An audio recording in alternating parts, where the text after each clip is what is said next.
Alrighty, so I got two Death Troopers, right? I've never bought Stormtroopers before. I think if there's only one thing that I'm a little disappointed in so far, and that's what they came in. I highly doubt there's shipper boxes in here. I'm not really, oh, I need it, but I would like it. You know what I mean? Like, it's just, let's crack this thing open and see.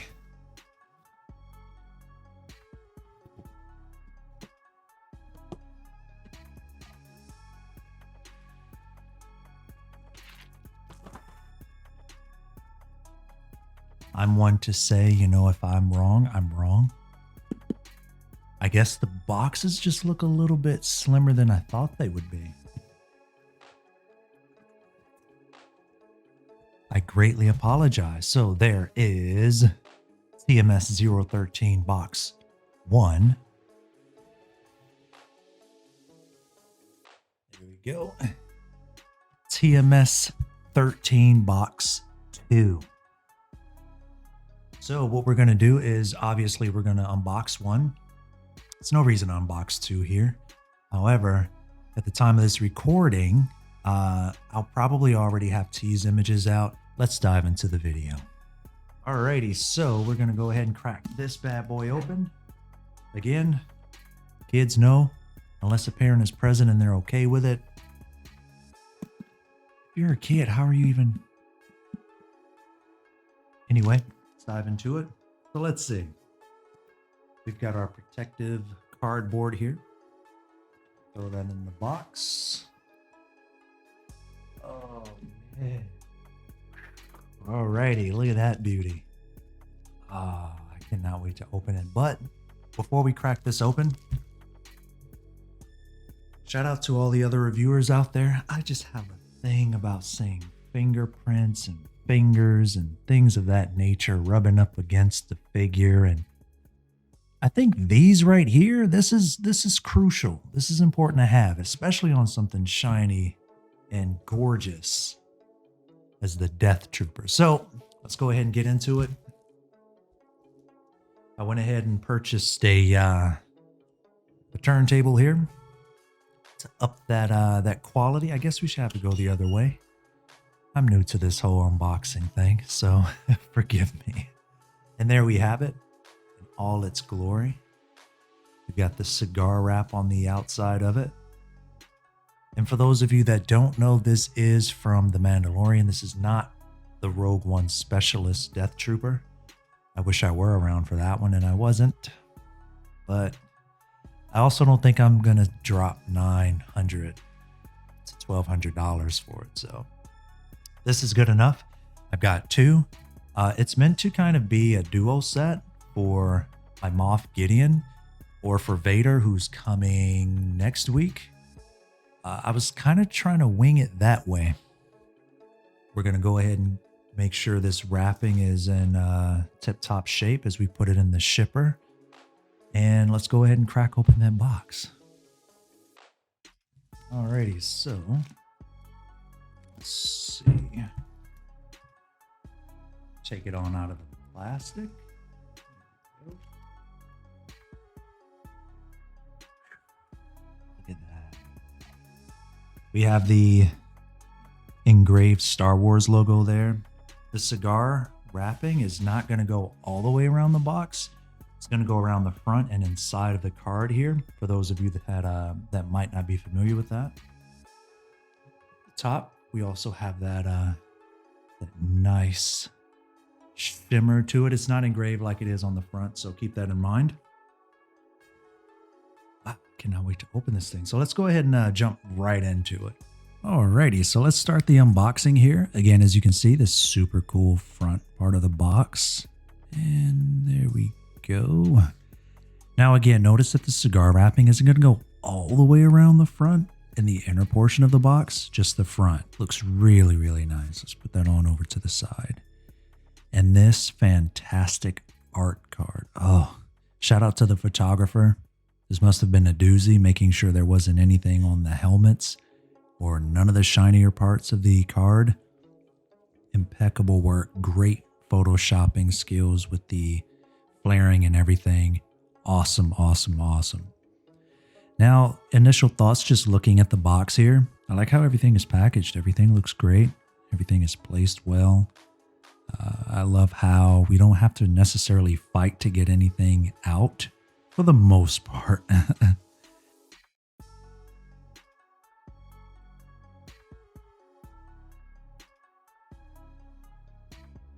And let's go ahead and move the box on over to the side. We don't exactly want it in the shot. There we go. All right, so I mean, here, let's just go ahead and take the plastic off of this right quick. That way we are not. There we go. Awesome. Let's just go ahead and toss that over to the side there. Let's get this out of frame as well. Wow. I like how everything's placed. Let's just dive straight to the figure. Forget that. We're here to see one thing. Wow. Look at that. I've never owned a Stormtrooper. I think I expected this to be a little bit heavier. But oddly enough, it's light. It's shiny. It feels good. I don't know why, but the first thing I always do is I try to turn the head. Wow. Yeah, I cannot wait to start diving into the detail portions of this figure. Right away, out of the box, it looks great. I'm loving this. Let's try to save my thoughts for the actual overview, but whew, so good. Here, let's go ahead and put this back in the box right quick. And let's just look at what else we have here. The hands are sitting perfectly inside of the grooves. We're not just like plucking them out or fighting the plastic. That looks great. The blaster and the rifle are nice and tight in the box, but not too tight. Yeah, overall looks great. Let's go ahead and dive into the figure overview. First thoughts. Wow. Again, I think I expected for there to be sand in the grooves, but not all of them. But I'm okay with that. Looks good. The figure's oddly light. Like it's not terribly light, but it's lighter than I expected. The shininess is still there. It's not like it's necessarily sandblasted per se, but you can definitely tell that this figure was out in the sand. The arm cannon looks great. I love the tassels and the pouches here on the belt. Wow, that's not metal either. Okay. I'm guessing these aren't, yeah, those aren't loose. Okay. And that's plastic as well. Interesting. Wow. I'm noticing some wear and tear in the visor. We'll talk about that later. There's sand in the grooves in the back too, in the backpack portion. Wow. Wow, they went all out. I cannot wait to cover this in the detail portion. There isn't exactly sand in the grooves of the ribbed portion of the suit, but I'm okay with that. Now moving on to the accessories. We have this open hand gesture here, which could signal halt or something to another allied death trooper. We also have this tassel-like hand for the tassel for the rifle that we're going to cover shortly. We have a trigger hand, which could be used for the blaster and the rifle. And then, as we know, the death troopers are melee fighters, so we have these closed fist hands. Moving on over to the blaster, it looks pretty cool. Feels nice. We have this awesome weather effect here on the handle and just on the gun overall. Scope looks nice. They added a reflector there. The barrel isn't like too deep, but who's looking? There isn't a clip for the blaster, which is totally fine. Moving on over to the rifle. Looks really good. This is all plastic, by the way. We're going to talk about the bluing later. We also have this tassel here. We can adjust that if need be. The stock seems to be retract. Yeah, we can retract the stock. Awesome. The clip isn't removable though. I kind of thought that it would be, but it's not. Really nice details on this. But again, we're going to cover all of that later. Really nice. Really nice build. The barrel, as you look down the barrel there, it's pretty deep. It's not like the blaster. Moving on over to the base, I think I expected the base to look a little bit different. I don't know what this is. Perhaps it's from the ship that they jumped off of when Moff Gideon called them forth. I expected something a little bit different. Nameplate is metallic though. It's a generic base, I suppose. Either way, we do have this crotch grabber hole here. Let's grab that. There we go. Generic crotch grabber goes right in the middle of that base there. It's pretty straightforward. And then a couple more accessories. They went ahead and threw in some batteries, which die super quick. We have some pegs in case we have some that are destroyed. Now moving on to the details. Like I pointed out earlier, we have this awesome buildup of sand in the grooves, as you can see here on the chest, which looks really, really good. You can see it in other portions of the armor as we continue to go through, but I wanted to point out the buildup just overall in any part of the groove that you see on the outer shell. It's just on the outer shell. Let's go ahead and check out the back there. Really nice. Look at that buildup.